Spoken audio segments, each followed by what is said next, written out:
제 따라하겠습니다. 하나님, 나의 심장을 당신 사랑합니다. 자, 옆에 보고요. 아이 컨택 하고요. 예수 그리스도의 심장을 당신 축복합니다.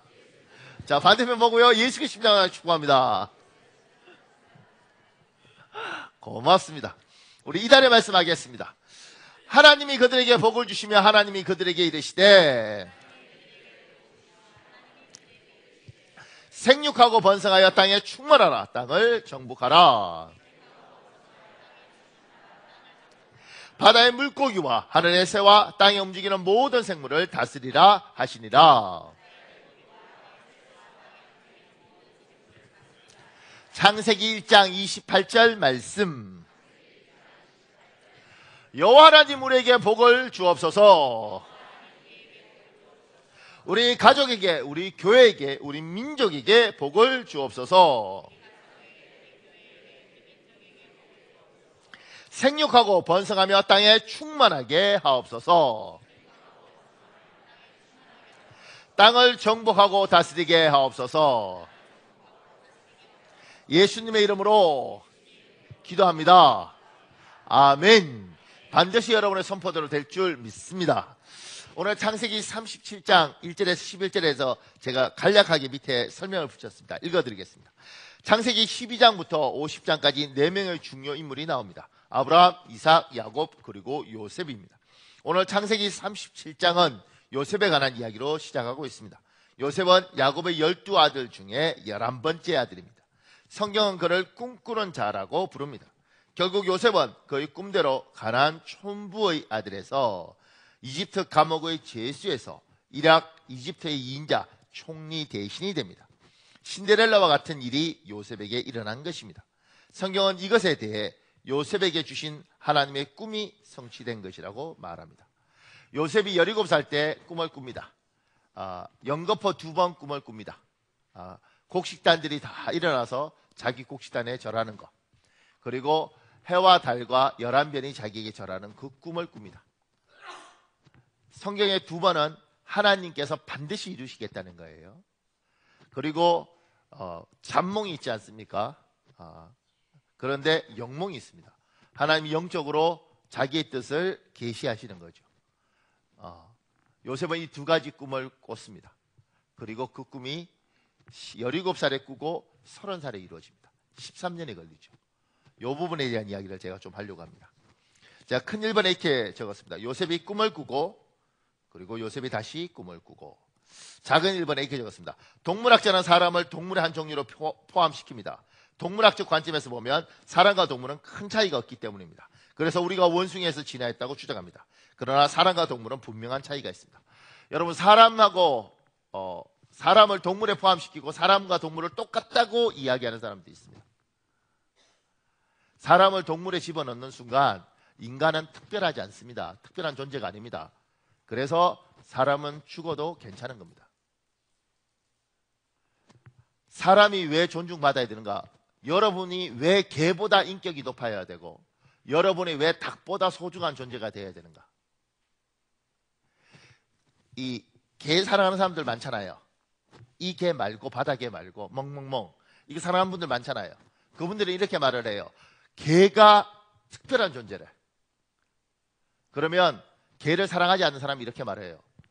왜 개가 닭보다 특별해야 돼? 왜 개가 고양이보다 특별해야 돼? 왜 개가 붕어보다 특별해야 돼? 이렇게 물어요. 이해가 안 가시나요? 먹을 때 이야기하는 거예요. 먹을 때. 개는 먹으면 안 돼요. 왜 개는 먹으면 안 돼요? 사랑하니까요. 저는 붕어를 더 사랑해요. 난 개를 사랑하지 않아요. 짐승은 다 먹어도 돼요. 이렇게 가는 거죠. 그런데 사람도 동물이 되는 순간 왜 사람만 특별해야 돼? 사람이나 짐승이나 다 똑같은 동물인데 죽으면 썩어질 거? 이러는 순간 인권이 없어지는 거예요. 지금 중국 공산당이 많이 약해졌지만 중국에 가면 공산주의가 뭔지를 압니다. 처음에. 왜 처음에 아느냐면 사람이 물건하고 동일한 거기 때문에 인권이 없어요. 그러니까 진화론을 진화론에 대한 여러 가지 이야기들이 있지만 진화론이 무서운 건 사람이 원숭이에서 오고 그 원숭이는 아메바에서 오고 그러면 인간은 특별하지 않습니다. 인간을 특별히 대우해야 될 아무런 이유가 없습니다. 여러분의 개나 닭이나 소나 다 똑같은 거예요. 단지 우리가 힘이 센 거지. 우리가 말을 하고 그래서 우리가 정복하고 있는 것이지 나중에 호랑이가 말을 해서 우리를 정복하는 순간 우리는 그냥 밑에 있어야 되는 거예요. 사람이 왜 소중하냐? 하나님이 창조하셨기 때문에 사람이 소중합니다. 하나님이 자기 형상으로 만들었기 때문에 사람이 소중한 겁니다. 그러지 않는 이상은 여러분과 동물은 똑같은 존재입니다. 우리는 짐승하고 다를 게 하나도 없습니다. 그래서 기독교는 정확히 이야기하는 거예요. 사람하고 동물은 다르다. 사랑하는 여러분, 여러분 동물이 아닙니다. 아멘? 그죠? 그러니까 동물 취급하면 안 됩니다. 제가 조금 이따 설명하겠지만 우리는 우리 아이들을 동물 취급할 때가 많습니다. 에이 목사님 조금만 더 들어보십시오. 제가 그 밑에요. 동물은 따뜻한 서식지와 풍성한 먹거리만 있으면 행복하게 살 수 있습니다. 그러나 사람은 그것만으로 절대로 행복할 수 없습니다. 동물은요 먹을 거 있고 잘 때 있고 배부르게 먹고 따뜻하게 자면 행복합니다. 여러분과 저는 때로는 우리 아이들을 이렇게 짐승 취급할 때 있습니다.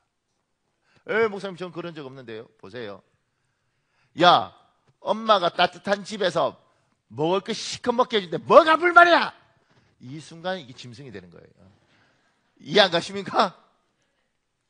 짐승은 따뜻한 데서 풍성하게 먹으면 불만이 없어요. 근데 우리 애들은 시커 먹여줘도 짜증을 내. 그렇잖아요. 왜냐하면 짐승이 아니기 때문에 그렇습니다. 왜 걔들은 불만이 있을까? 조금 더 밑에요. 사람은 밥만 먹고 사는 존재가 아니라 꿈을 먹고 사는 존재입니다. 꿈을 잃어버리면 아무리 좋은 주택과 풍성한 먹거리가 있어도 계속 생존해야 할 에너지를 얻지 못하고 시름시름 죽어가는 존재가 사람입니다.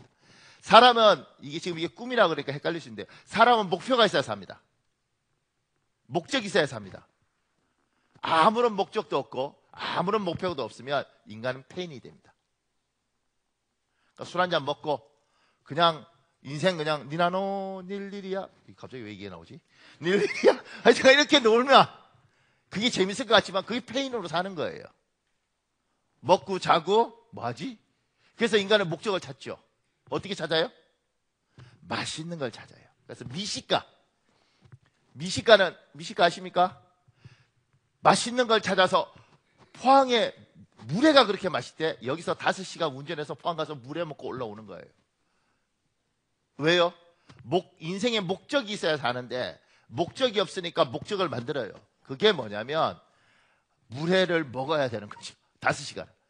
저쪽에 우동이 맛있대. 3시간 운전해 가서 우동 먹고 오는 거예요. 표정들이 멋있지 않나요? 뭐가 멋있냐고 그냥 먹으면 되지. 맛있어봤자 얼마나 맛있겠다고. 그걸 3시간씩 운전해서 기어이 가서 먹고 오면 얼마나 피곤한데. 근데 아니 이분들이 동의를 안 하네. 안성의 동태대가리가 그렇게 맛있다고 안성의 동태대가리를 먹기 위해서 1시간 운전해서 가서 먹고 길 막혀서 2시간 막혀서 오는데 그게 무슨 정성이냐고. 그런데 왜 그걸 하느냐면 인생에 목적이 있어야지 사람은 산다고요. 그래서 말도 안 되는 목표를 정해놓는 거예요.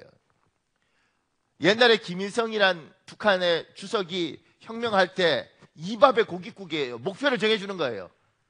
쌀밥에 고깃국 먹자 이거예요. 거기에 대해서 박정희 대통령은 이야기한 거죠. 뭐죠? 잘 살아보세! 뭐 이렇게 목표를 정해준 거예요. 근데 지금은 목표가 다 필요 없어. 왜냐하면 귀찮아. 잘 사는 것도 필요 없고 다 필요 없어 그냥. 그러니까 인생 그냥 내 살고 싶은 대로 살겠다고 그러는 순간 목표가 없어진 거예요. 그래서 다 불행한 거예요. 지금 우리나라 고등학교 애들, 중학교 애들 얼마나 불행한지 몰라요. 제가 중학교 애들 목회하고 고등학교 목회할 때는 전화 딱에서 오늘 떡볶이다! 그러면 애들 다 와요. 피자! 정말 개 때는 표현이 안 좋으니까 하여튼 구름대처럼 이렇게 해요. 지금 애들요? 피자! 그럼 피자 먹자! 이러면 이렇게 말해요. 어디 피자요? 뭐 피자? 안 먹어요. 뭐 도미노요. 뭐 이렇게. 지금 애들은 다릅니다. 치킨 먹자. 어디 거요? 뭐 많잖아요. 뭐 멕시칸 뭐 이게.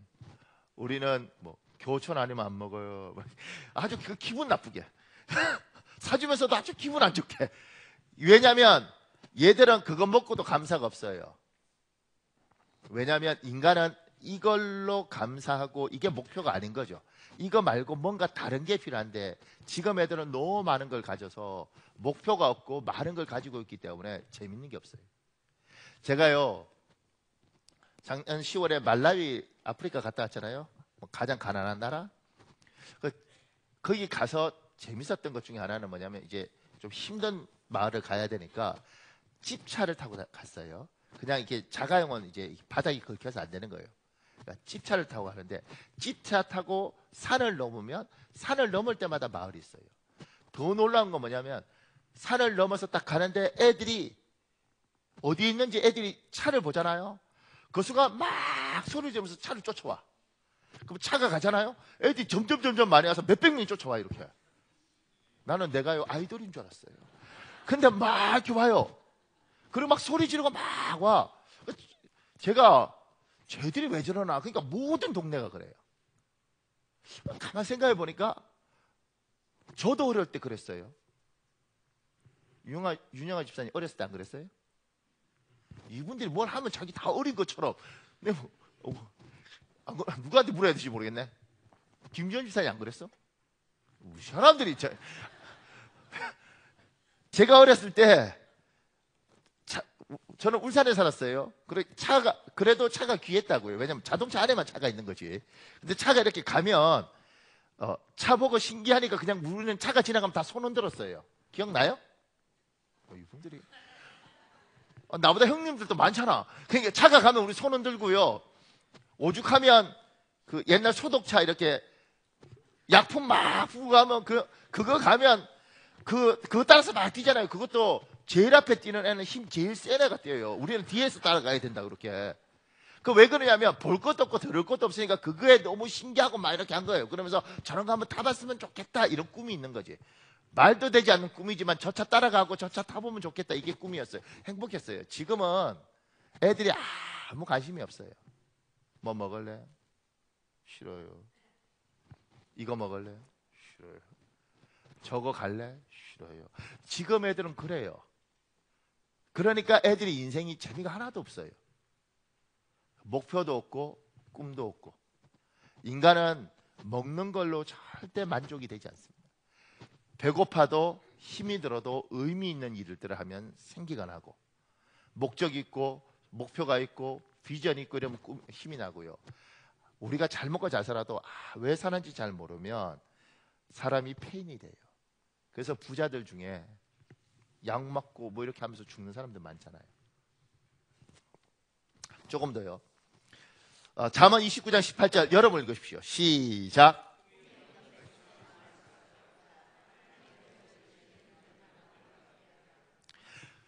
영어로는 비전 그럽니다. 꿈이든 비전이든 뭐 소망이든 목표든 이게 없는 사람은 반드시 망하도록 돼 있는 거예요.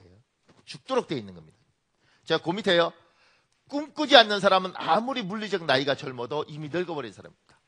이게 메가드 장군이 75살 때 이분이 생일 잔치를 풍성하게 하더라고요. 그런데 그때 했던 말 중에 이런 말이 있는 거예요. 단지 많이 살았다고 늙는 사람은 없다. 사람은 오로지 자기의 이상을 버림으로써 늙기 시작한다. 세월은 피부를 주름지게 하지만 관심을 포기하는 것은 영혼을 주름지게 한다. 굉장히 멋있는 말인데 이게 사우엘 울만이라는 사람이 쓴 시거든요. 그 시를 메가드 장관이 늘 외우다가 기념사에서 인용하면서 조금 바꿨어요. 조금 바꿨는데 이 표현 중에 세월은 피부를 주름지게 하지만 이 관심, 열정 뭐 이런 것들을 포기하는 것은 영혼을 주름지게 한다.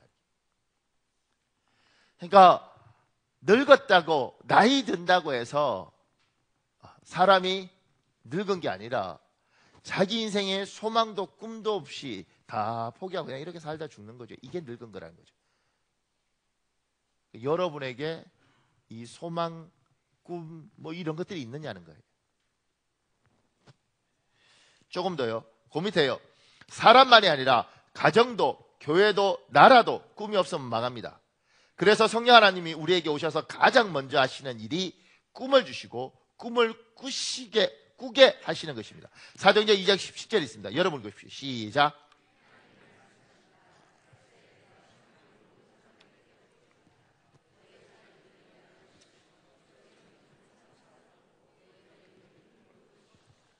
성령이 우리에게 오시면 이게 여기가 예언, 이게 뭐 이를테면 이번에 너 대학 붙는다 이런 예언이 아니고요. 미래에 관한 이야기를 하는 거예요. 환상이 뭐냐면 미래를 보는 거예요. 꿈이 노인들이 꿈을 꾸는 거예요. 이 모든 것이 다 성령이 오시면 우리에게 미래에 어떻게 살 것인지 소망과 목표와 이런 걸 준다는 거예요. 하나님이 오면 인간에게 배불리 먹게 해준다 이런 개념이 아니라 저분이 오시면 인간에게 꿈을 가지게 하고 소망을 가지게 하고 왜 살아야 되는지 존재 이유와 존재 목적을 주시고 그걸 향해서 가도록 하시는 거예요.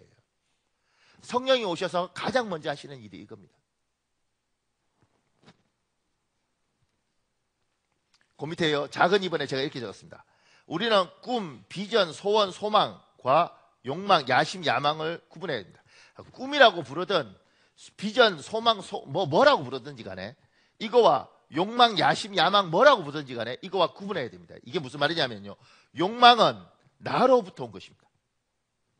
시작이 나예요. 하고 싶은 게 나로부터 시작한 겁니다. 요셉이 꿈꾼 거는 자기가 꾸고 싶어서 꾼 게 아니에요. 하나님 주신 거라고요. 그거 말고 내가 꿈꾸고 싶어서 꾸는 꿈이 있어요. 그 밑에요. 욕망은 나의 과거의 상처로부터 오는 경우가 많습니다. 이 경우 주위에 많은 사람이 불행해질 수 있습니다. 여러분들 중에 무슨 목적과 목표, 뭐 나름대로 꿈이든 비전이든 이걸 가지고 사는 사람이 있는데 이게요. 나로부터 시작되는 건 욕망이에요. 그리고 이건 내 상처로부터 오는 경우가 많아요. 아이가 공부 잘하기 원하는 사람들 많지요. 그런데 공부시킬 때 그냥 공부 잘하면 좋지 이거 하고 내 상처로부터 오는 게 있어요. 아빠가 공부하라 그랬지 이 자식아. 내가 네 할아버지가 나한테 이렇게 해줬으면 나는 정말 대단했을 거야. 너 이 새끼야 제대로 공부 안 하면 죽여버릴 거야. 이거는 내 상처로부터 오는 거라고. 이 욕망을 가지면 많은 사람이 불행해져요. 제가 만났던 여자분 한 분이 있는데 그분은 나중에 제가 이렇게 이야기하더라고요. 나이가 지금 좀 많아요. 근데 이분이 그런 거예요. 자기가 그 옛날에 이화여대에 시험을 쳤는데 떨어졌대요. 그 집안이 아주 집안이 좋은 집안이에요. 그래서 오빠들은 다 서울대를 가고 자기는 이화여대를 떨어져서 2차로 가는 대학 가서 학교 선생님을 하는데 집안을 보면서 이 생각을 했대요. 아, 내가 여기서 이류구나. 그러니까 나는 반드시 내 남편은 서울대를 나온 사람을 남편으로 선택해야겠다. 이게 이 사람의 목표였어요. 그리고 진짜 서울대 나온 남자와 결혼했어요. 사랑보다 서울대가 무슨 일이에요? 상처로부터 오니까 반드시 일단 내 마음에 사랑을 해. 어느 학교 나오셨어요? 고대 안 돼. 연대 안 돼. 왜? 내 상처가 있으니까 이게 다 패스하고 내가 원하는 거예요. 이분 말고 다른 분 한 분은 알았는데 그분은 고등학교를 졸업하고 상승 욕구가 굉장히 강한 사람이에요. 근데 어떻게 남자를 만났는데 서울대 영어교육학과를 만났어요. 그리고 국비 유학생이 됐어요. 이 남자가. 근데 이 남자를 통해서 자기 인생을 성공시키고 싶으니까 자기가 못했던 한을 푸고 싶으니까 그때 이 남자가 국비 유학생으로 가기 전에 옛날에 국비 유학생 1년 전국에서 한 명 뽑고 이랬거든요.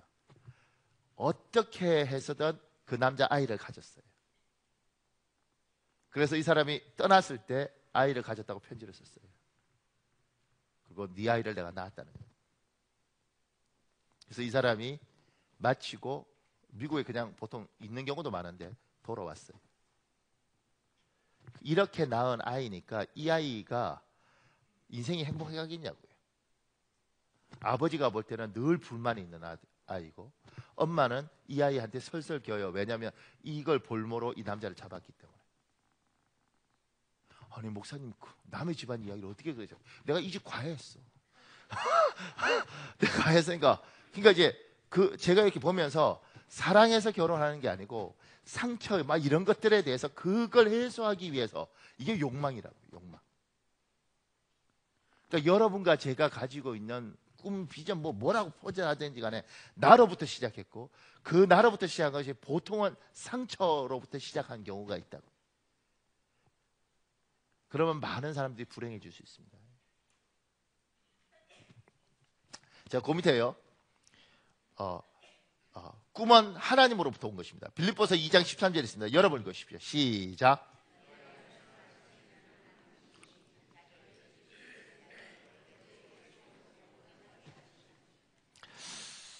하나님이 우리의 마음에 소원을 둔대요. 소원을. 하나님의 성령께서 우리에게 오셔서 우리 마음에 소원을 두는 거예요. 소원을. 이게 비전이든 꿈이든 뭐든 우리 마음에 심어줘요. 요게 꿈인 거예요. 요게 요셉이 꿨던 꿈이에요. 그럼 뭐 제가 이제 두 가지를 구분하는데, 하나는 뭐냐면 그 밑에요. 하나님이 우리 영혼에 심어준 꿈 중에는 하나님을 찬양하고 높이는 것입니다. 하나님 우리에게 심어준 소원, 꿈 이것이 있는데 그 중에 첫 번째가 뭐냐면 하나님을 높이고 찬양하는 거예요. 우리 이사야 43장 21절에 있습니다. 여러분 읽으십시오. 시작.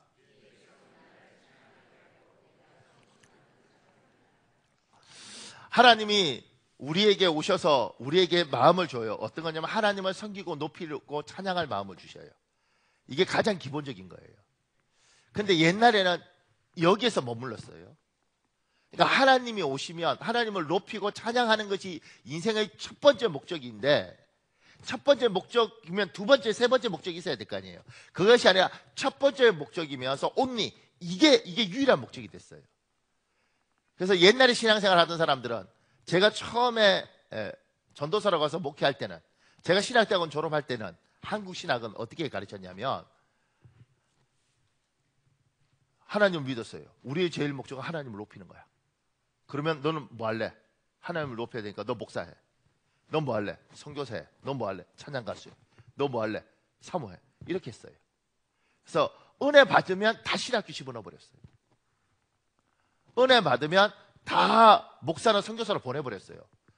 옛날 제 아는 선배 한 분은 성도 은혜 받고 성도가 자기한테 오면, 목사님 은혜 받고 내가 뭐 해야 되겠어?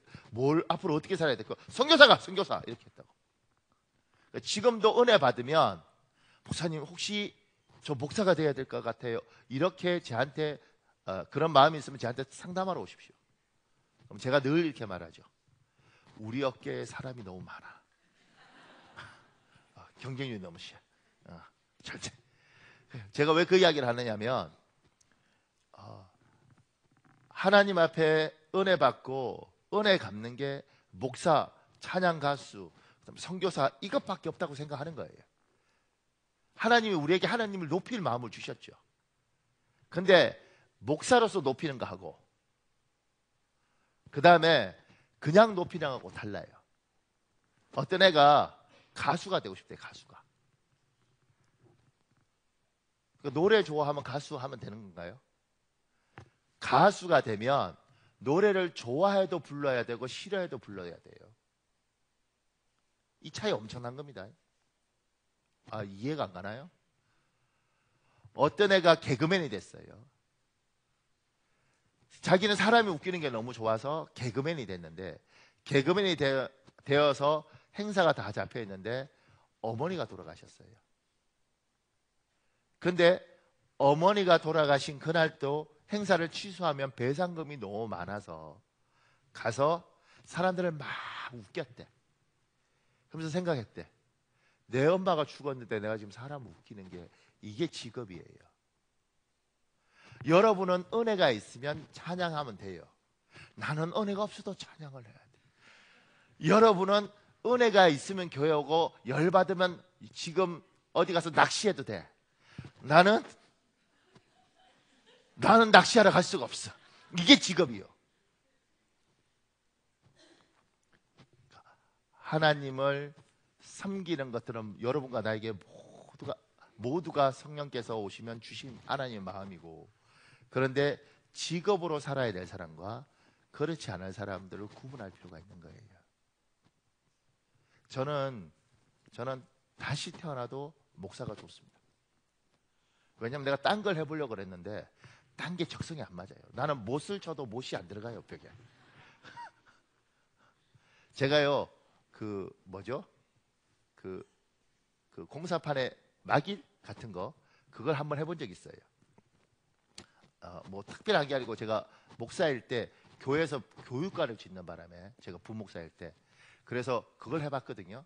근데 그때 이제 이렇게 콘크리트 작업을 이렇게 하고 나면 아시바라는 걸 이렇게 세우더라고요.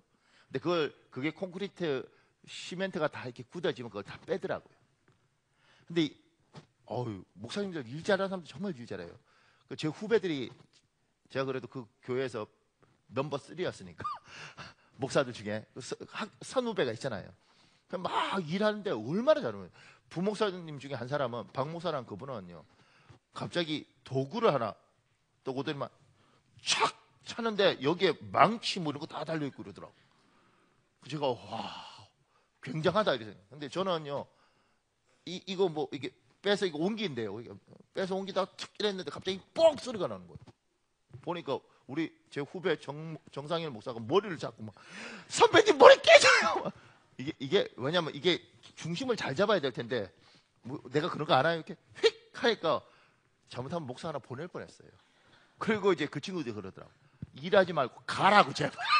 그래서 제가 그 제 모교회에서 교육관 지을 때 안 했죠. 하루 하고 나니까 제발 가라고. 나는 정말 열심히 했는데 어떻게 하겠어? 모르겠어. 이렇게 휙 하면 폭 나고 이렇게. 그러니까 하나님을 섬기는 것들을 하나님 우리 모두에게 주셨고 누군가에게는 이것이 좋고 이것이 행복하고 힘들어도 이 자체가 행복한 거예요. 사실 제가 지금 굉장히 피곤한 건 뭐 지금 어제부터 해서 30분 잤다 30분. 이게 지금 10년이에요 10년. 토요일에 잠을 못 자요. 그런데도 목사를 하고 싶어요. 그러니까 그 압박감, 중압감 뭐 이런 거 그리고 설교 이렇게 지금 더글라스 메가하트 장군 이 영어도 뭐 번역한 사람이 제대로 없어서 원어를 다 찾아보니까 이분 75세 때 했던 미국 신문 기사가 있더라고요. 그러니까 이게 뒤져보면 한 3시간 걸리더라고요. 찾아보면. 근데 그래도 나는 이게 좋아요. 힘들어도. 그러니까 각자가 다 다른 거죠. 이렇게 각자가. 그러면 목사님 우리는 목사 안 하고 성도인데 그럼 우리는 어떻게 삽니까? 제가 그 밑에요. 하나님이 우리의 영혼에 심어준 꿈 중에 하나는 하나님이 우리에게 선물로 주신 재능, 달란트를 잘 활용하여 하나님이 만든 세상을 아름답게 만드는 것입니다. 출애굽기 36장 1절에 있습니다. 여러분 읽어보십시오. 시작.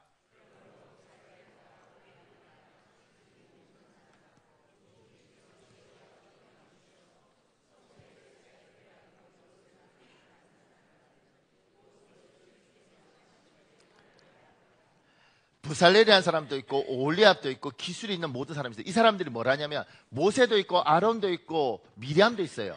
그러니까 이런 사람도 있고 지금 부살렐 같은 사람, 오홀리압 같은 사람, 기술을 가진 사람들이 있는 거예요. 이 사람들이 다 서로 각자의 일을 해서 성막을 지어요. 하나님은 여러분에게 하나님이 특별한 어떤 재능을 남들보다 좋은 걸 주신 사람들이 있습니다. 어떤 사람은 손재주가 참 좋고 어떤 사람은 냄새를 참 잘 맡아요. 어떤 사람은 빵을 만드는 게 너무 좋아요. 그래서 빵을 만드는 게 너무 좋고 그 빵 냄새가 좋고 빵을 잘 만들고 싶고 내가 만든 빵을 누군가가 먹으면 너무너무 좋아요. 그러다 보니 빵집을 차린 거죠. 돈이 좀 적어도 나는 빵 만드는 게 너무 좋고 저 사람이 빵 먹는 게 너무 좋아. 요렇게 살도록 하나님 만들었어요. 돈이 적어도 난 행복해. 근데 우리는 하나님이 주신 이 재능을 가지고 사는 게 아니고 저게 돈데? 오케이! 이렇게 되는 거예요. 저게 돈 안 돼? 싫어. 이렇게 되는 거예요. 하나님이 여러분과 나에게, 하나님이 이 땅에서 각자에게 준 특별한 재능들이 있습니다. 남들보다 좀 더 뛰어난 게 있고, 그걸 잘 개발해서 이 땅의 사람들 모두를 행복하게 만들 수 있는 길들을 우리에게 주셨어요. 보세요. 제가 여기 청소년들한테 꿈에 관한 설명한 사람이 쓴 그 강연한 내용 중에 이런 내용이 있습니다.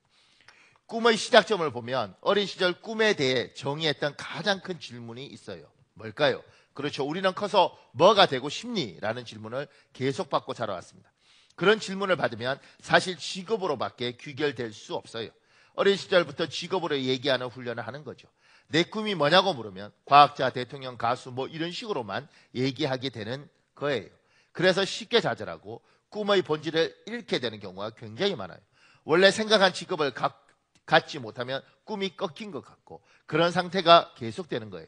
사실 꿈의 본질을 보면 직업이나 직장으로 얘기할 수 없는 경우가 굉장히 많거든요. 한국의 꿈은 B로 연결되는 경우가 굉장히 많아요. 그런데 한 번쯤 do와 have로 생각해 볼 필요가 있어요. 나의 두 꿈, 나의 have 꿈은 무엇일까? 나는 무엇을 하고 싶고 무엇을 가지고 싶은가? 이런 것에 대해서 한 번은 생각해 볼 필요가 있어요. 여기서 꿈을 정의하는 일이 시작됩니다. 여러분의 한국 사회에서 얻었던 꿈의 정의를 한 번쯤 전복해 볼 필요가 있어요. 그러면 직업이나 직장에서 벗어나야 되는 거죠. 사람들은 흔히 꿈을 거창한 것으로만 생각해요. 이 꿈이 진짜 꿈이 되는 것은 사람들을 움직이게 하고 가슴을 뛰게 할 뿐인 것 같아요. 한 번은 노홍철 씨 집에 간 적이 있어요. 집에서 이런저런 이야기를 하다가 노홍철 씨의 꿈에 대해 이야기해 봤어요. 노홍철 씨 꿈 들어보셨어요? 이분의 꿈 가운데 하나는 홍철랜드를 만드는 거래요. 노홍철 씨 다운 꿈이죠. 그 이야기를 하다가 노홍철 씨 다른 꿈은 뭐예요? 라고 하니까 잡지의 모델로 나왔으면 좋겠다고 하더군요. 그 얘기를 들으면서 이게 꿈이라고 말할 수 있는 건가 싶었는데 그 다음 달에 잡지 표지 모델로 나오더라고요. 그게 꽤 화제가 됐거든요. 그런데 그 다음에 만나서 또 꿈에 대해 얘기를 하니까 패션을 굉장히 좋아해서 패션에 대해 가르치는 것이 꿈이라고 하더라고요. 그때가 놀러와에서 하차할 때였어요. 나중에 소식을 들었는데 놀러와에서 하차하고 산업통상진흥원에서 조교수로 패션을 가르쳤다고 하더라고요. 그분의 이런 모습을 보면서 꿈이 이 사람을 움직이게 하는 힘이구나 하는 생각을 했어요. 나는 그의 꿈이 유재석 같은 넘버원 진행자가 되고 싶다. 국민 사회자가 되고 싶다. 이런 게 아닐까 했거든요. 그런데 그렇지가 않은 거예요. 이 사람을 움직이게 하고 가슴 뛰게 하는 것은 그렇게 거창한 게 아니었던 거예요. 유럽 여행을 하고 싶어. 내 책을 쓰고 싶어. 여자친구를 만들고 싶어. 사실 이런 건 모두 다 꿈이에요. 그런데 말하기가 좀 창피하죠. 그게 꿈이라고 하면 자기가 작은 사람인 것 같거든요. 다시 돌아보면 이게 지금 나를 움직이게 하고 나를 나아가게 하고 나를 가슴 뛰게 하는 것이면 그게 내 꿈인 거예요. 참 이 사람이 참 좋은 글을 썼어요. 하나님 여러분에게 그걸 주고 그걸 막 하고 싶은 거 그게 꿈인 거예요. 그걸 하면 내가 살 것 같아요. 김종훈 장님 용서를 하시고 보세요. 우리 교회가 여름이 되면 국내 단기 선교를 가고 해외 단기 선교를 가요. 국내 단기 선교는 어떻게 가게 된 거냐면 제가 만든 게 아니고 장로님이 김종건 장로님이 자기가 꿈이 있다는 거예요. 그 꿈이 뭐냐면 시골 교회 같은 데 가서 그 교회를 고쳐주고 싶다는 거예요. 이 장로님 꿈이었어요.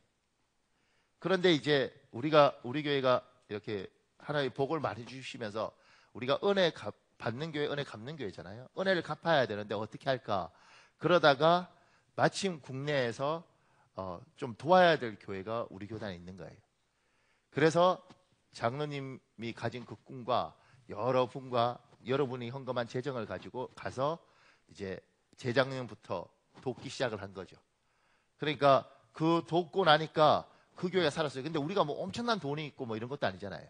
페인트 칠해주고 가서 현관 등 갈아주고 뭐 그다음에 도배해주고 이렇게 했는데 한 교회가 살았어요. 그리고 그다음에 우리 서산 저쪽에 가서 또 그 교회에 가서 이렇게 천장 고쳐주고 뭐 이런 거 하면서 또 그 교회가 힘을 받아요. 꿈이라는 게 나라와 민족을 대단한 게 아니고 그 마음을 뛰게 하고 흥분하게 하나님 우리 마음에 준 소망이 있다. 그걸 내가 부족하면 내 부족한 대로 내가 할 수 있는 대로 최선을 다해서 그냥 하는 거예요. 이렇게 하나님이 여러분과 저에게 뭔가를 심어주셨다고. 그 심어준 것을 요셉에게 꿈을 주셨던 것처럼 우리에게 아주 소박하고 작은 꿈이지만 그 꿈을 하나님 우리에게 주셨고 그게 하나님의 사람들 행복하게 하는 거예요. 우리 벌써 크리스마스 때 우리 교회는 짜장면 먹고 짬뽕을 먹잖아요. 근데 그게 그냥 된 게 아니고 이제 우리 교회 권사님하고 집사님이 중국집을 하는데 크리스마스 때 해주고 싶은 거예요. 이렇게 뭔가를.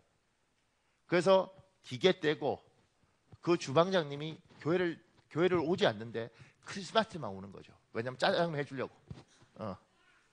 그래서 이쪽 라인 짜장면, 이쪽 라인 짬뽕 이렇게 그게요 공짜로 교회에서 2그릇 3그릇 마음껏 먹을 수 있으면 진짜 은혜가 옵니다. 근데 제가 이게 권사님이 그 마음을 가지고 집사님하고 의논하고 그리고 기계를 떼서 올 때 처음에는 이게 어떤 건가. 그런데 아주 사소한 것 같지만 그것이 우리 모두를 행복하게 만드는 거죠.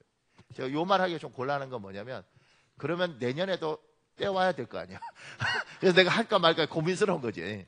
그런데 그렇게 모두를 살릴 수 있는 것 아주 작고 아주 소박하지만 그 작고 소박한 것이 하나님이 주셨고 하나님이 주신 것들을 우리가 용기 내서 하면 여기도 살고 저기도 살고 저기도 행복한 거예요. 나라와 민족을 구하는 게 아니라고. 하나님이 각자마다 다르지만 뭔가를 심어주셨으면 내 야망, 내 상처에서 오는 것, 내 명성을 위한 것이 아니고 하나님이 나에게 심어주셔서 작고 소박하지만 내가 할 수 있는 깜냥을 다해서 그냥 하는 거예요. 그러면 하나님이 그걸 통해서 일을 하시는 거죠. 이 질문을 이렇게 하는 겁니다. 하나님이 여러분에게 뭘 심어주셨습니까? 성령이 오시면 하나님을 높이는 것뿐만 아니라 분명히 이걸 심었습니다. 그것이 무엇인지 알고 사는 사람이 있고 그게 뭔지 모르고 사는 사람들이 있습니다. 우리 찬양하고 설교를 좀 더 할까요? 찬송가 490장이 있습니다.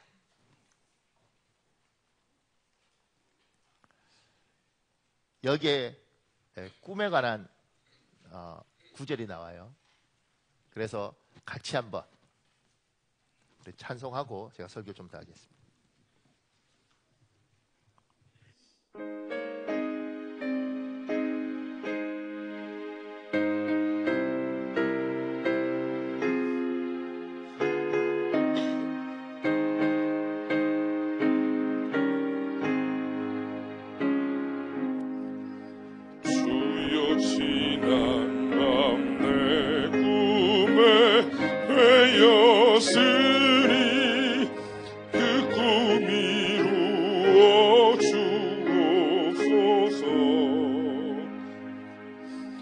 밤과 아침에 계시로 보여주사 항상 은혜를 주옵소서. 나의 놀라운 꿈 정령남이 기는 장차 그늘에 받을 나의 놀라운 꿈 정령 이루어져 주님 얼굴을 배우리라. 마음 외롭고 아파서 낙심될 때 내게 소망을 주셔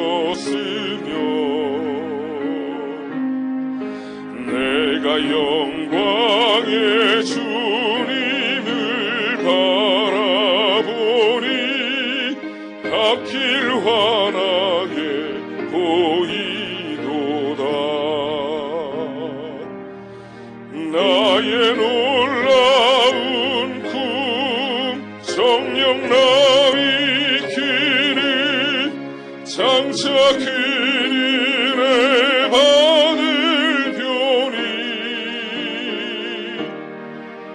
나의 놀라운 꿈 정녕 이루어져 주님 얼굴을 배우리라. 세상 풍조는 나날이 변하여도 나는 내 믿음 지키리니 인생 살다가 죽음이 꿈 같으나 오직 내 꿈은 참되리라.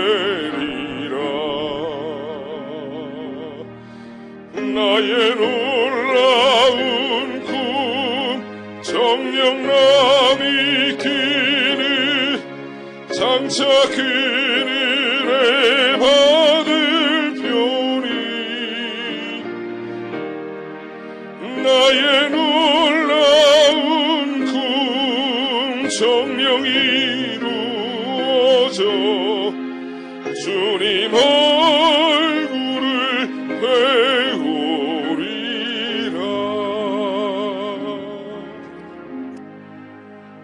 오늘 이 예배 가운데 하나님이 여러분에게 어떤 소원을 두셨는지, 어떤 꿈을 심으셨는지, 요셉하고 비교할 수 없이 작고 조그만 꿈이라도 하나님이 신긴 게 무엇인지 발견하는 복이 있길 예수님 이름으로 축복합니다. 제가 큰 이번에 기도했습니다. 청하건대 내가 꿈꿈을 들으시오. 요셉이 꿈꾸고 형들한테 이야기하죠. 그리고 그 부모한테 이야기합니다. 제가 작은 일본에 기도했습니다. 꿈은 망상이나 공상과 다릅니다. 꿈을 이루기 위해서는 대가를 치러야 합니다. 제 그 밑에요. 하나님이 우리에게 꿈을 꾸게 하시면 그 꿈을 이루기 위해 하나님은 대가를 치르십니다. 그리고 우리도 대가를 치러야 됩니다. 강주민이라는 사람 쓴 글에 이런 내용이 있습니다. 비전을 소유한 사람은 많지만 비전을 성취한 사람은 소수다. 비전을 소유하는 것과 성취하는 것은 서로 다른 일이다. 비전을 성취하려면 공교한 기술이 필요하다. 하나님이 주신 비전을 소유한 사람들은 그 비전을 성취하기 위해 전략을 세워야 한다. 전략은 구체적인 목표를 세우고 그 목표를 위해 대가를 지불하는 것이다. 공상과 망상은 생각하고 마는 겁니다. 근데 하나님이 주신 것, 우리가 착각하는 것, 하나님 주셨으니까 하나님 하시겠지. 하나님 이렇게 말씀하시죠. 그래, 내가 내 일은 할게.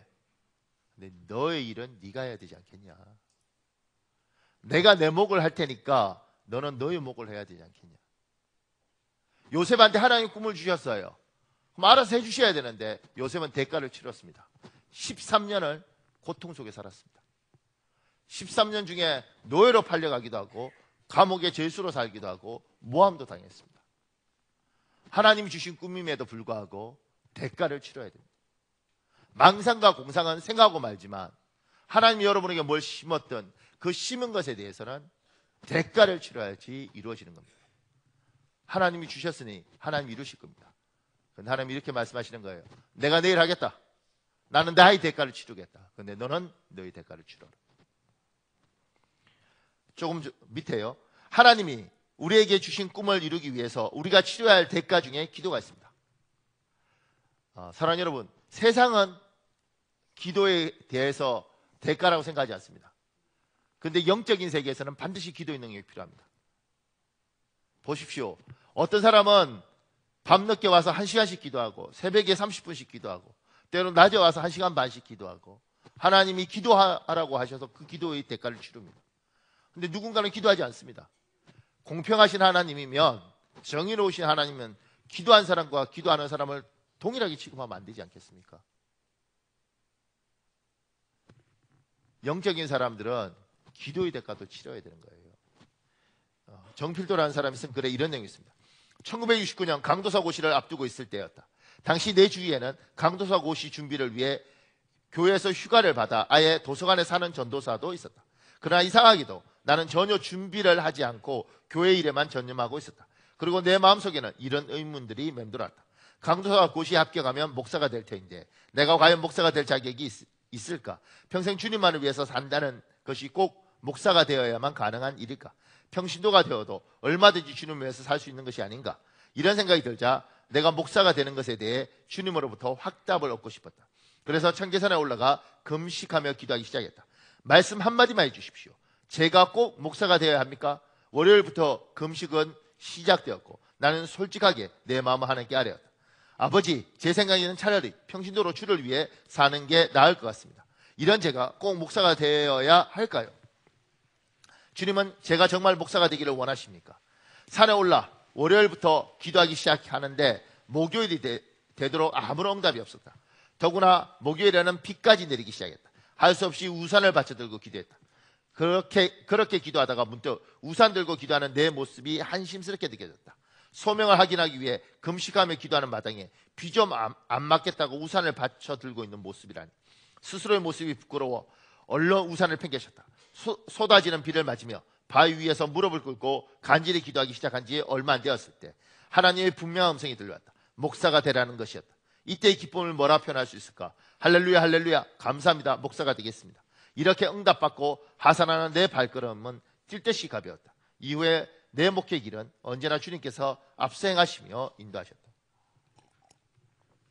글은 이렇게 돼 있는데 이분이 말을 할 때는 내용이 조금 달라요.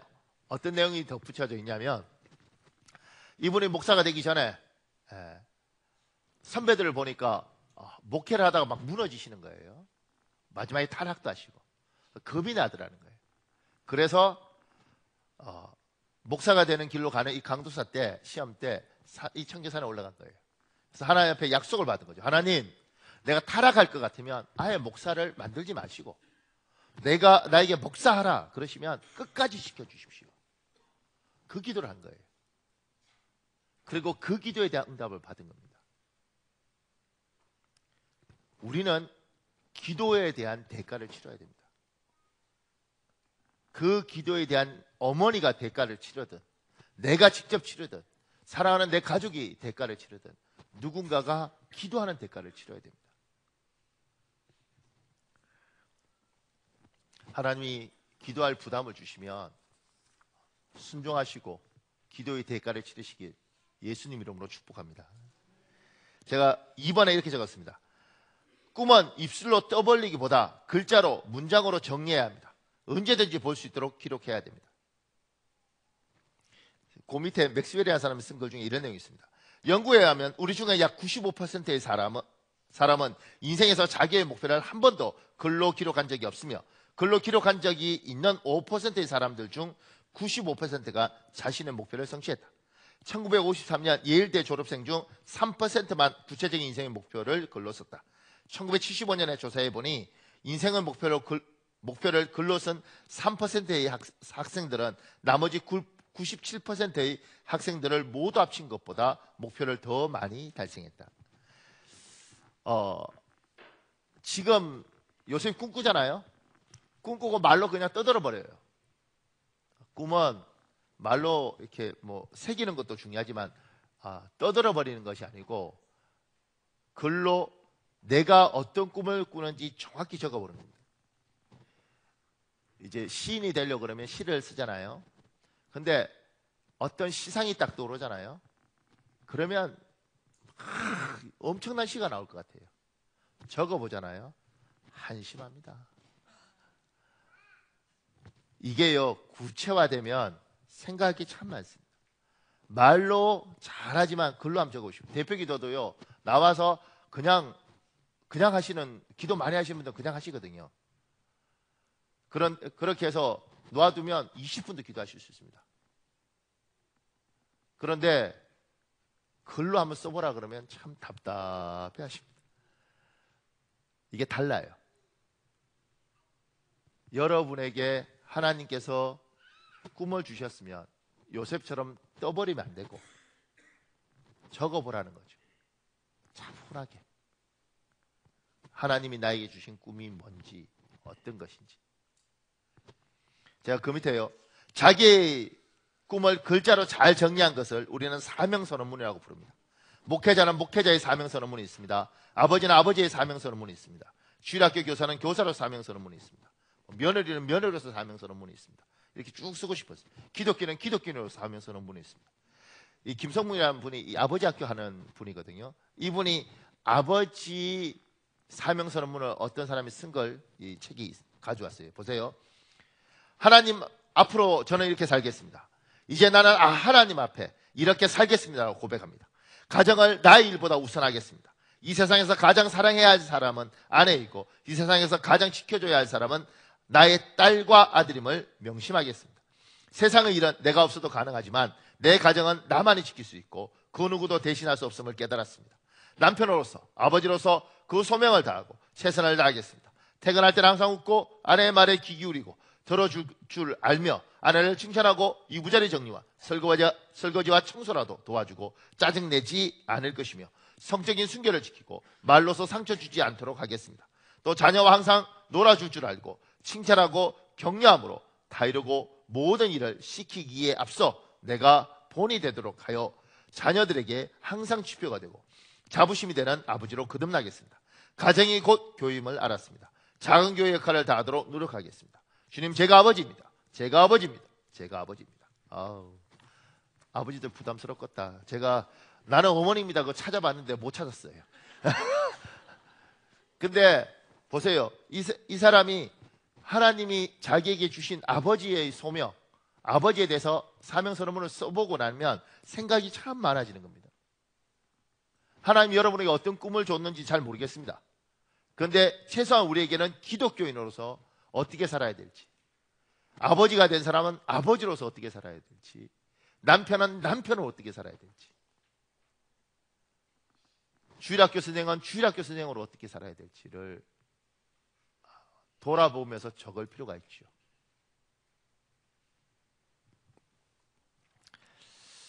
세 번째는 이렇게 되었습니다. 꿈은 이 땅에 이루는 것입니다. 이 땅은 사람들이 모여서 사는 곳입니다. 그래서 꿈을 이루기 위해서는 사람을 알고 이해해야 됩니다. 마태복음 10장 16절에 있습니다. 여러분 읽으십시오. 시작.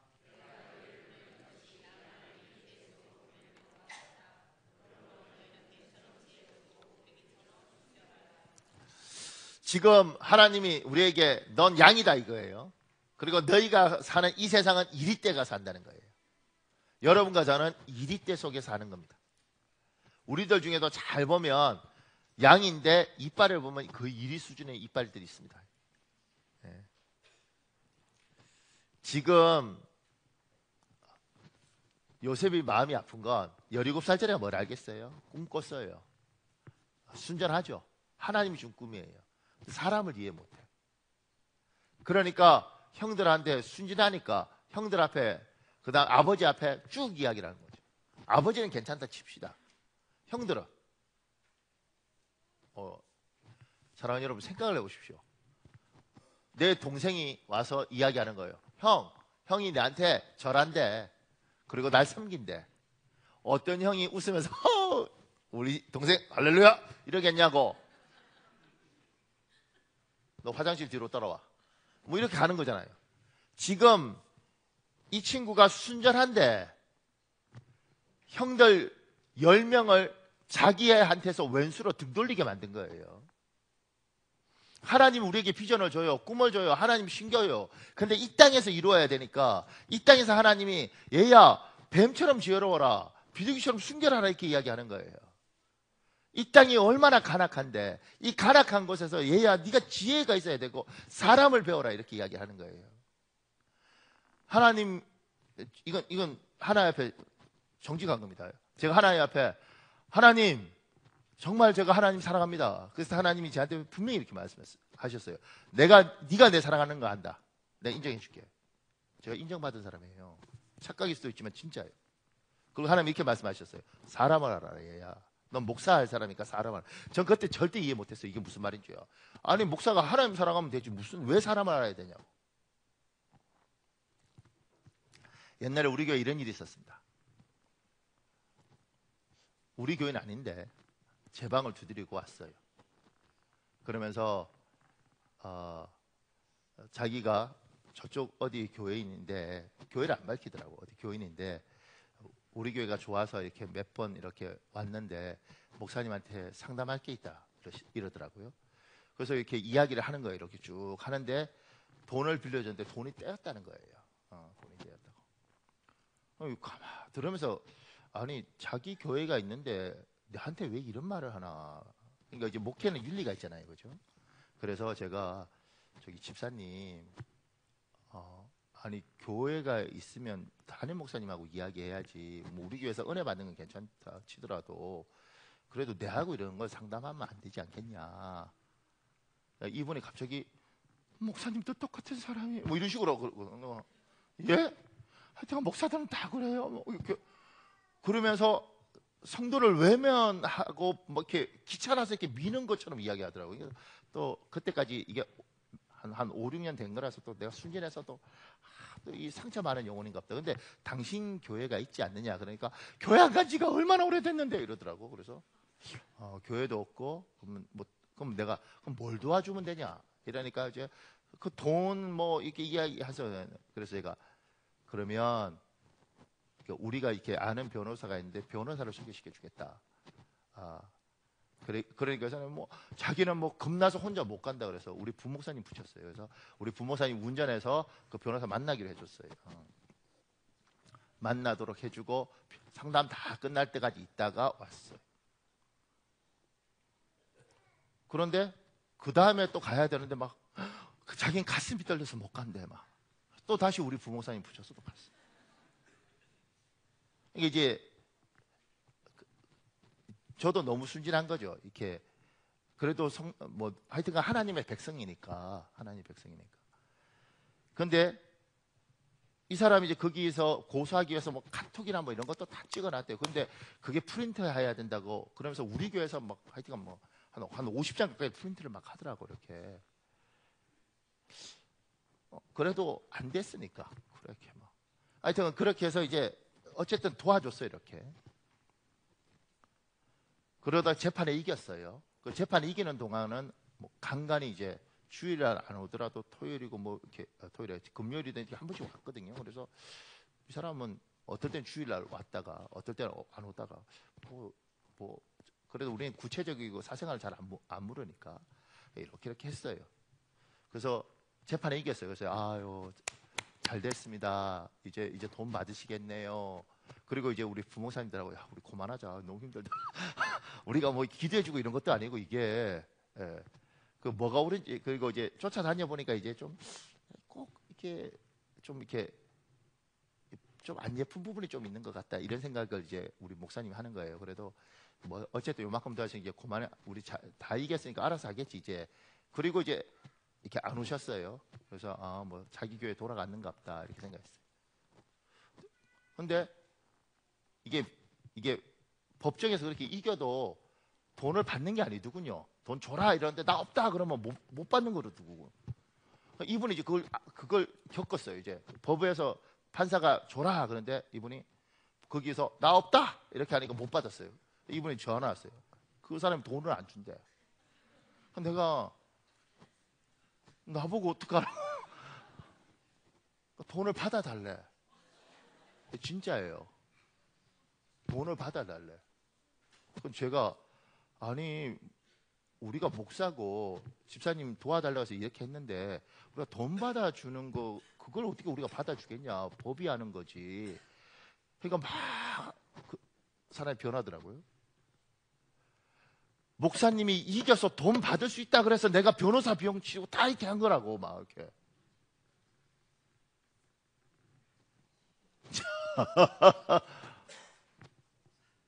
그러니까 그거요. 이렇게 한 번씩 이제 여러분 이렇게 다시 태어나지 않겠지만 다시 태어나 목사 한번 해보시면 아주 스펙타클한 걸 겪습니다.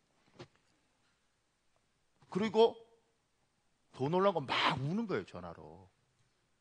그러니까 누구한테 가서 그러면 창대교회 담임 목사님이 돈 받을 수 있다고 확실하다고 그래서 했는데 돈 다 달렸다고 이럴 거 아니야. 울면서 내한테 도와달라고 그럴 때도 울면서 더 그랬는데 제가요 아니 집사님, 우리가 해줄 수 있는 게 이거였고, 그 다음에 이제 당신이 교회가 있으니까 목사님한테 가서 이야기를 해라. 그러니까 이게 이제 어느 교회 다니는지 알았어요, 나중에 우리가. 그래서 내가 집사님 이렇게 힘들면 내가 그 담임 목사님, 우리하고 교단을 하자면 그 담임 목사님한테 내가 직접 통화해서 이야기를 할 테니까 이제 집사님 우리 교인이 아닌데 이렇게까지 도왔는데 이제 교회가 없다 그랬는데 그것도 아니고 교회가 있으면 이제 그 목사님하고 이야기해야 되지 않겠냐. 이 사람이 뭐라 그런지 아세요? 절대 우리 담임 목사님 만나면 안 된다. 이렇게. 그때 제가 한 거예요. 뭐라 그랬겠어요? 박효는 게 바본 거지. 그러니까 자기 교회에서 자기 교회 교인하고 법정 소송이 있었던 거예요.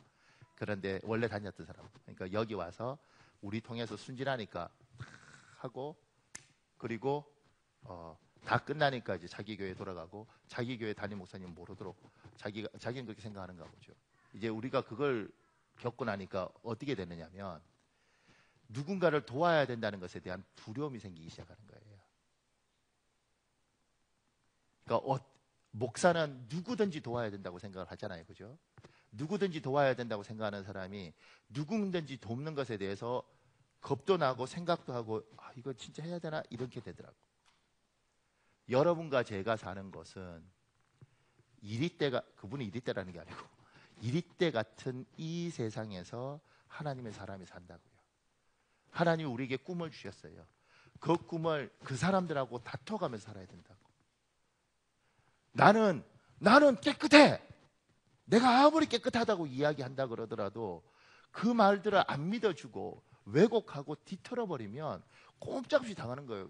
내가 그 집사님이 내 앞에 와서 목사님도 똑같아요. 목사님도 자기 교인 아니라고 그렇게 막 울 때 다 믿어줬던 것처럼 또 돈 받아주셔야죠. 왜 안 받아주신다고 이야기했죠. 내가 언제 뭐 그랬다고. 그리고 막 전화상으로 울 때 그런 걸 겪으면서 이 세상에 저는 그나마 여러분이 보호해 주잖아요. 여러분이 목회하도록만 이렇게 해주지만 여러분은 하나님이 주신 그 꿈을 가지고 저 바깥에 정말 사기꾼 같은 인간들하고 살아야 된다고. 악과 D가 다르고 언제 여러분의 꿈을 갈갈이 찢어 놓을지 모르는 그 인간들하고 살아야 된다고. 그래서 하나님이 요구하는 거예요. 지혜로워라. 인간을 알아라. 네가 나를 사랑하고 내 꿈을 이루는 건 좋은데 인간을 알아라. 요셉이 마음 아픈 건 형들한테 이야기했는데 형들이 그냥 있겠냐고. 형제 간에도 형이 동생 보는 순간 동생이 나보다 너무 잘난 순간 뒤집어지는 거예요. 여러분들 중에 삼형제 또는 형제들 둘, 딸 셋 데리고 있는 사람들 중에 형제 간에 이간질하는 부모들 많습니다. 목사님 우리가 언제 이간? 야, 네 동생 봐. 네 동생 95점 받았어. 95점. 네 70점. 야, 형이 돌대가리니? 그 순간 형은 이렇게 생각합니다. 저놈을 죽여야겠다 이렇게 생각합니다.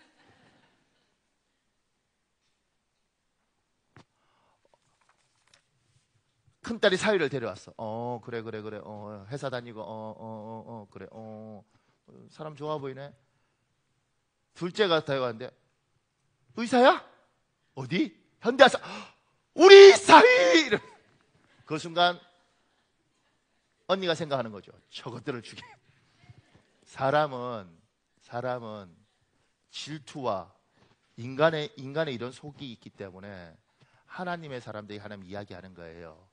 지혜로워라. 너는 아무 생각 없이 순수하고 너는 아무 생각 없이 맑아도 저들은 맑게 생각하지 않고 저들은 그렇게 생각하지 않는다. 내 안에 있는 모든 걸 다 이야기해주고 내가 진심으로 대해도 저가 99개를 받아도 한 개 갖고 칼 갈면서 너희 새끼 나한테 상처 줬지. 그런 세상이 있을 수 있다는 겁니다. 목사님 세상이 어떻게 그렇게 해? 여러분 그 세상에서 지금까지 밥 먹고 사는 거잖아요. 돈 벌고 살고. 그 속에서 우리는 예수 믿는다는 이유 하나만으로 세상 사람들이 우리에게 이렇게 말을 해요. 뭐라 그래요? 당신 예수 믿잖아. 당신 예수 믿으면 착해야지. 저 사람 앞에 착하지 말고 하나님 앞에 바로 서십시오. 저도 잘못했던 건 저 사람 맞춰주려고 그랬어. 저 사람 맞춰주고 저 사람 맞춰주고. 인간들을 어떻게 맞추냐고. 지 기분 나쁘면 언제든지 돌아서는 사람들 앞에 하나님만 맞추는 거지. 니들이 어떻게 보든지 간에 하나님 이게 맞나요? 하나님 이게 바른직한 건가요? 하나님 보실 때 하나님 제 중심이 바른 건가요? 하나님 앞에 서는 거야. 하나님 앞에. 그러면 여러분이 하나님 앞에 행동하면 여러분이 너무너무 아플 때 하나님 앞에 가서 이렇게 말하는 거예요. 주님! 너무 억울하고 원통합니다. 근데 나는 하나님 앞에 서 있지 않습니까? 하나님이 지켜주십시오. 하나님이 살려주십시오. 이렇게 말을 할 수 있어요. 하나님 앞에 몸부림치고 살았으면 하나님 앞에 말을 할 수 있어요. 그런데 사람 앞에 있으면 사람 앞에 물어야 돼요. 사람 앞에서 이 세상에 가짜로 온 사람이 얼마나 많은지 아십니까? 사기꾼들은요 울기도 잘하고. 진짜 당해보십시오. 사람 앞에 울면 안 되고 하나님 앞에 서 있으면 이 사람이 뭐라 그러든지 간에 이게 오해이든 모함이든 뭐든 당신이 돌든지 더라도 내가 하나님 앞에 바로 서 있으면 하나님이 반드시 신원하실 것이다. 하나님이 내 눈물을 반드시 닦아주실 것이다. 그래서 하나님 앞에 지혜를 구하고 하나님 내가 뱀처럼 지혜롭고 비둘기처럼 순결하겠습니다. 나에게 지혜를 주시고 하나님 주신 이 꿈을 저 이리 같은 세상 속에서 하나님 포기하지 않고 가겠습니다.